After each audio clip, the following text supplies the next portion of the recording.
গতকাল যেটা করেছে সেটা বাণিজ্য মন্ত্রণালয় দিয়েছে, অনুমোদনটা দিয়েছে, যেটা ভারতের যারা 250-টিরও বেশি ডিজাইন অপশন নিয়ে ওয়ালটন স্মার্ট ফ্রিজ, বোঝে আপনার প্রয়োজন।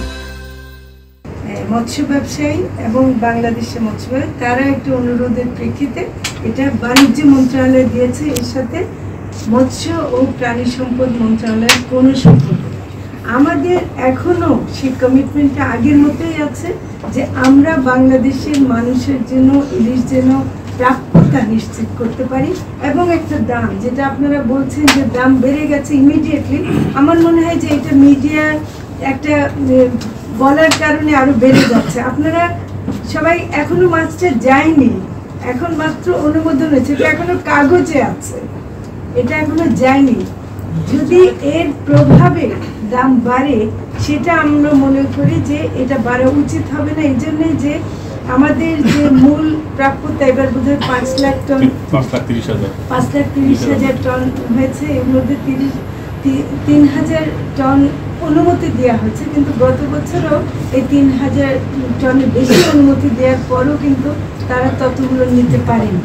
তো ফলে আসলে কত যাবে সেটা আমরা এখনো জানি না। আপনি কি তাহলে ওই বাণিজ্য মন্ত্রণালয়কে বলবেন যে এই আপনার যে স্ট্যান্ডে যে রপ্তানি করা যাবে না, আমরা দেব না, সেটা কি বাণিজ্য মন্ত্রণালয়কে বলবেন আপনি এই রপ্তানি বন্ধ? আমি রপ্তানি বন্ধ মানে আমি প্রথম বলেছি, আপনারা যদি মনে করতে পারেন আগে দেশের মানুষ খাবে তারপরে, কিন্তু দেশের মানুষও টাকা খেতে পারে নাই, কারণ এবার ইলিশের দাম গতবারের চেয়েও বেশি। আর বাণিজ্য মন্ত্রণালয় থেকে বলা হচ্ছে যে এই ধরনের ইন্টারমিনিস্ট্রির ক্ষেত্রে আপনাদের সম্মতি নিয়েই তারা এটা কিন্তু অনুমতি দিচ্ছে।